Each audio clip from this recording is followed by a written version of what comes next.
Good morning बच्चों। आज हम लोग पाठ 1 जो है पृथ्वी का आंतरिक भाग कक्षा 8 का भूगोल के अंतर्गत हम लोग पढ़ेंगे। पृथ्वी का आंतरिक भाग कैसा है, इसे कितना हम लोग जान सकते हैं, पृथ्वी के भाग के विषय में मनुष्य कितना जान सकता है या कैसे वो संभव कर सकता है, पृथ्वी के जिस ठोस और कठोर भूभाग के ऊपर हम लोग खड़े हैं उसके नीचे कैसा है, या पृथ्वी के भीतरी हिस्से को क्या हम लोग देख सकते हैं, उसकी केंद्र तक की क्या खुदाई हम लोग कर सकते हैं। इन सभी प्रश्नों के उत्तरों को जानने के लिए आज हम लोग पाठ 1 पढ़ेंगे, जिसके अंतर्गत हम लोग ये देखेंगे पृथ्वी का जो केंद्र भाग है, ये पृथ्वी का केंद्र है, ये भूपृष्ठ है जिसके ऊपर हम लोग रहते हैं। वहाँ से केंद्र तक की जो दूरी है वो है 6370 किलोमीटर। यानी पृथ्वी के बाहरी हिस्से जहाँ पे हम लोग रहते हैं भूपृष्ठ के ऊपर, वहाँ से केंद्र तक की दूरी जो है बहुत अधिक है, करीबन 6370 किलोमीटर। क्या इतनी गहराई तक हम लोग खुदाई कर सकते हैं या फिर गए हैं?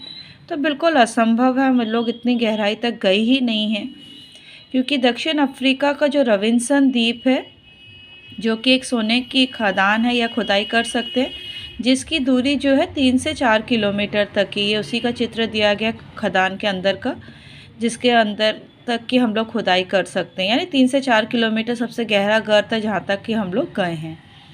इसके अलावा भी पृथ्वी का एक अपना प्राकृतिक गर्त है जो कि 12 किलोमीटर तक का है। उत्तर पश्चिमी रूस में कोला उपद्वीप है, वहाँ पे 12 किलोमीटर की गहराई का एक प्राकृतिक गड्ढा दिखाई देता है।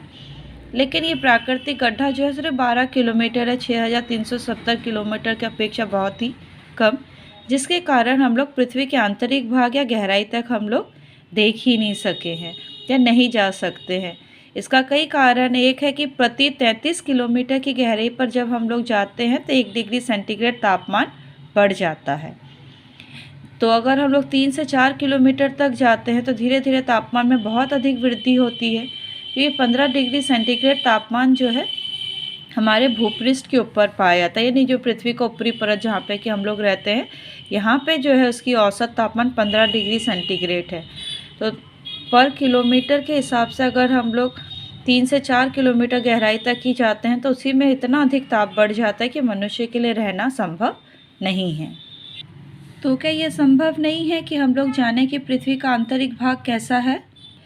पृथ्वी का आंतरिक भाग कैसा है इसके के बारे में पृथ्वी अपने आप ही भीतर की जानकारी देने की कोशिश करती है, या कह सकते हैं कि पृथ्वी का आंतरिक भाग कैसा है हम लोग 3 स्रोतों से जान सकते हैं।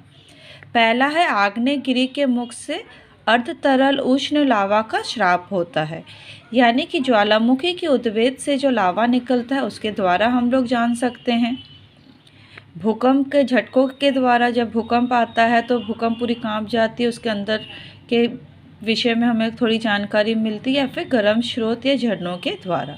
तो सबसे पहले हम लोग देखेंगे आग्नेयगिरी के मुख से अर्ध तरल या लावा निकलता है, उससे कैसे।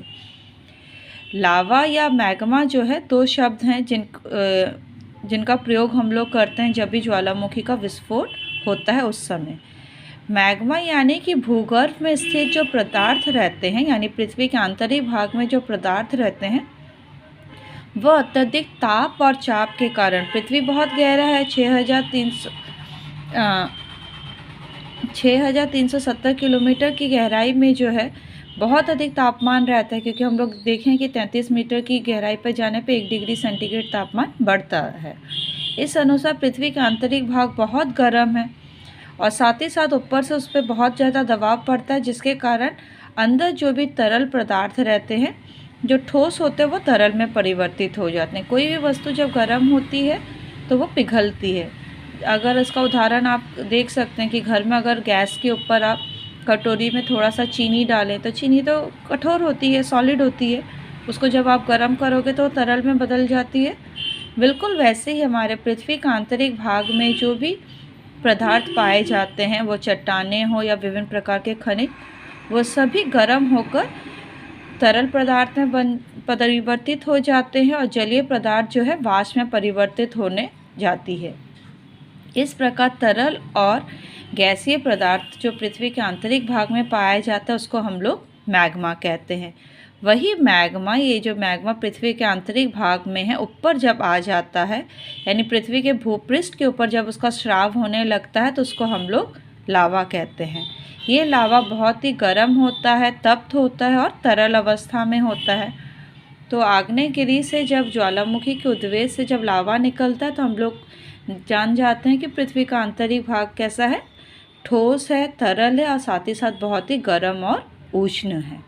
इसका एक एग्जांपल हम लोग ये भी देख सकते हैं कि कटोरी में अगर आप गर्म दूध रख दें तो धीरे धीरे जब ठंडा होने लगता है तो ऊपर एक मलाई पड़ जाती है जो सख्त होती है, बिल्कुल उसके ऊपर आप हाथ लगाते हैं तो वो ठंडा लगता है।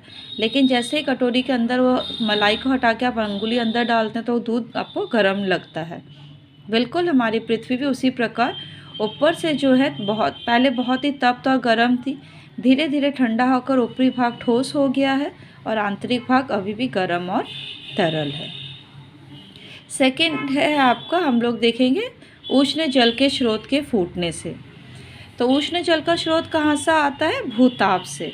पृथ्वी में एक प्रकार की शक्ति होती है, पृथ्वी का केंद्र भाग जैसा कि आपको बताया कि तरल और तप्त है, तो वहाँ से जो ऊष्मा निकलती रहती है वो धीरे धीरे जब ऊपर की तरफ प्रवाहित होती है, उसी ताप को हम लोग भूताप शक्ति कहते हैं। इस भूताप शक्ति के कारण जो है गर्म जल के झरने हमें दिखाई देते हैं या गर्म जल का तालाब हमें कई जगह देखने के लिए मिलता है। पश्चिम बंगाल में जो वक्रेश्वर है, जब हम लोग तारापीठ जाते हैं उस रास्ते में ही पड़ता है गर्म जल का झरना। जब ये भूमि के अंदर का जो जल है, किसी भी तालाब का कहा जा सकता है, इसी प्रकार के तालाब या पोखर का जल जब पृथ्वी के भूताप के संपर्क में आता है, पृथ्वी के आंतरिक भाग से जहाँ पे कि गर्म गैस या फिर तरल रिसाव होता है, जैसे जैसे उस जल के संपर्क में आता है वो जल गर्म हो जाता है।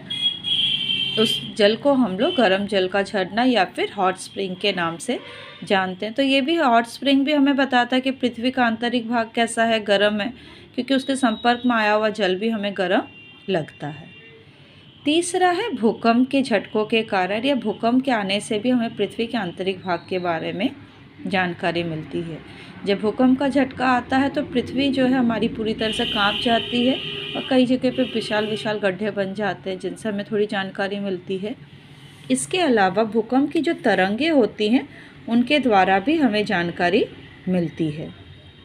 यहाँ पे जो है दो प्रकार की तरंगें खास करके हमें देखने के लिए मिलती, एक पी तरंग और एक एस तरंग। ये भूकंप के पी और एस तरंग जो है, पी यानी प्राइमरी, एस मतलब सेकेंडरी, प्राथमिक और गौण या द्वितीय, इन तरंगों के द्वारा भी भूकंप के वैज्ञानिक जो हैं हमें पृथ्वी के आंतरिक भाग के बारे में जानकारी देते हैं। पी तरंग जो है केवल ठोस तरल किसी भी माध्यम से होकर गुजर सकता है।